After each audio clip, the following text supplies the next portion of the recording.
The Rock has apparently left the door open for WrestleMania 40. Elsewhere, we have a Hulk Hogan update following quite shocking health news. And a top AEW star is making their Dynamite return tonight. More on that in this video. Hello everyone, Jack and Fraser back again with more wrestling news. Dave Meltzer's been talking about The Rock's WrestleMania status on Wrestling Observer Radio. Fraser, what's he been saying? He said Dwayne could be there in some fashion, talking about this year's WrestleMania.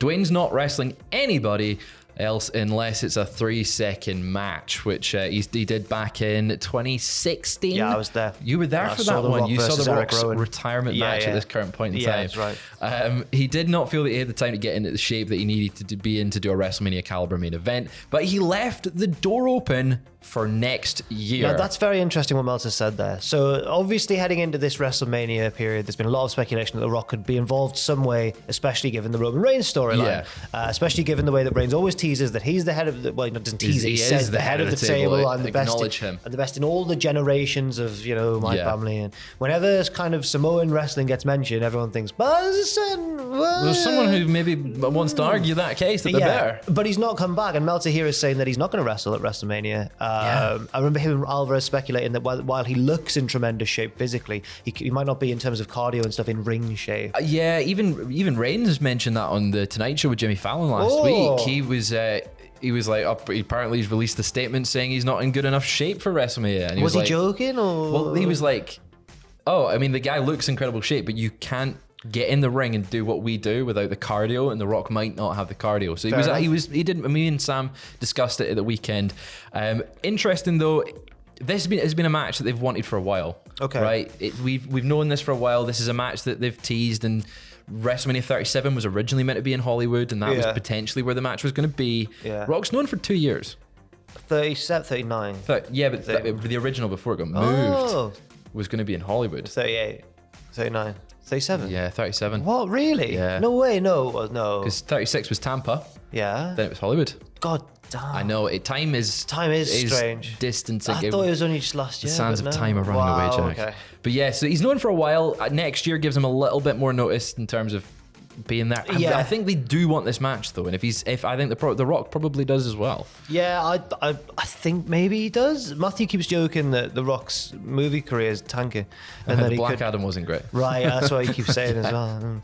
Also, some serious news now regarding Hulk Hogan actually, because a few days ago, just after Raw is 30, Kurt Angle spoke on his podcast talking about Hulk Hogan and said Hogan had back surgery again. He had the nerves cut from his lower body. He can't feel his lower body, so he has to use his cane to walk around. Angle says, I thought he was using the cane because he had pain in his back, but he doesn't have any pain. He has nothing at all. He can't feel anything. So now that he can't feel his legs, he has to walk with a cane, which is pretty serious. Yes. That is very serious news there, as reported by Kurt Angle on his own podcast. But then a representative for Hulk Hogan made a statement to Entertainment Tonight following Kurt's comments and said everything is okay with him. Hulk is someone with a lot of humor, and it was followed up on Hogan's Twitter with a photo of him singing karaoke in Clearwater Beach, Florida. I mean, it's always he's all right. Yeah, we really hope he's okay. It's always horrible news seeing legends of the industry sort of have the industry catch up with them, and that sort of way. Hogan is someone who hit leg drops for the majority of his career, and that is not a very good move for your lower back. It does hurt, and it does leave an impact, and unfortunately it looks like it has. Well, hopefully he's okay, and we'll move on to some brighter injury related news, I suppose, as NXT superstar Nikkita Lyons underwent surgery and tweeted saying, surgery was a success. Thank you deeply to the WWE Universe, my Lion pride, for all the love and support you show. I'll be back stronger than I've ever been. # ready to pounce. And then the prayer emoji. Also a big thank you to the wonderful surgeons, doctors, and nurses. So it's good to see, because it was quite out of nowhere, the news that Nikkita Lyons needed surgery. She was only wrestling, it seemed, very shortly before that news came out. But they have incorporated it into a nice storyline on NXT as well, a bit of a whodunit. She was attacked in the NXT car park, which, as we know, is the most dangerous of all places. We need Knives Out Benoit Blanc. We do need Benoit Blanc, because she was there on the floor, and as the camera showed her post-attack, there was like multiple different potential suspects all walking away from the scene. Yeah. We really do need him. We need him to solve this case. I think the prime suspect at the moment is Zoe Stark Yep. because she's it's not Starks, that's Ricky Stark. Zoe Stark. Yeah, like Iron Man. Because she, He knows his stuff. I don't know superheroes because Zoe was her former tag team partner and then turned on her and turned heel. And also, I think when everyone was walking away, Zoe was the closest to her. Yeah. But I think that's too obvious. I think it's a red herring. Yeah. I mean, that's the thing in all these whodunit mysteries. Agatha Christie, the first most obvious suspect. No, we red herring. You don't do it. No, you don't. Although, if we can get this solved, I think that's a big mystery that we're going into the summer with. So once we get that out of the way, then we can enjoy. Some summer. We've got half a year to do it. Let's hope. What other suspects could it be realistically? There was Elektra Lopez and Valentina Feroz driving away, I think, in a car. Okay. So Elektra Lopez recently has been trying to take Valentina Feroz under her wing and say, look, you need to be evil and win matches like me, like a heel. You need to be evil. And then Valentina Feroz has been saying, I can't do it. I won't, Hagrid. So it's just... This feels like the underhanded tactics of Wendy Chu.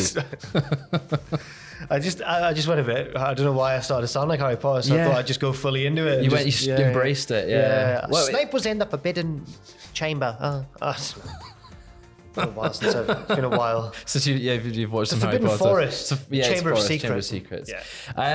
I think it's Wendy Chu. I think Wendy Chu's a great shout. That's a great shout. It's her nefarious behaviour that we've seen before. She's evil. Yeah, she is evil. So I'm glad that now, if it is her, the rest of the WWE universe will catch up. And they'll know that we called it here first. Every single one of them. Remember that? Yeah. Remember Fraser's theory? Wendy Chu. I'll go for...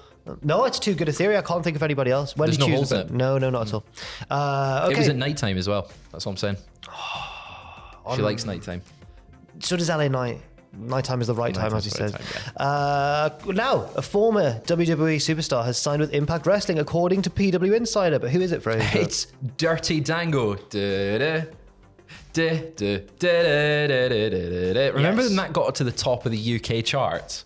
It was in the charts. It was in the charted, certainly. Yeah. What? That's crazy. Well, it's the former Fandango. He officially signed with Impact Wrestling. He's made appearances in the past with Impact, but this is him signing a contract with them. PW Insider have also, in the same report, said that several New Japan Pro Wrestling talents are scheduled to work the live event or the Las Vegas taping of No Surrender next month, which Dirty Dango is expected to be at. That's very interesting indeed. I wonder if they'll match him up against one of the New Japan talents or whether he'll be doing something separate.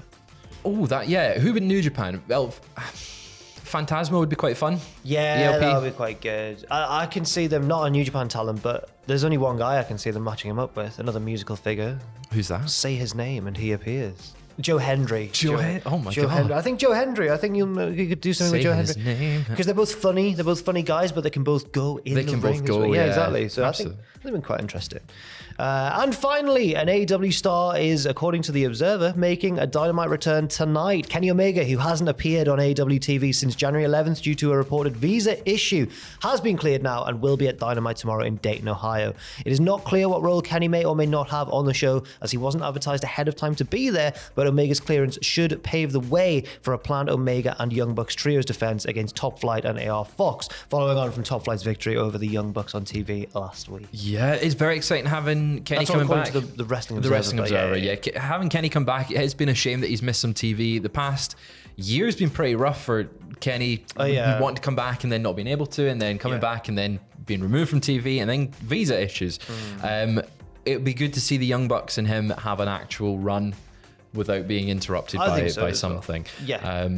It's great to see him back, but not in the main event picture for me, because he is fantastic and he's one of the best in the world, but it does shine the light on everyone else. And he gets an amazing match with Top Flight and AR Fox. Yeah, I think it should at least be a standout of the show. But I agree.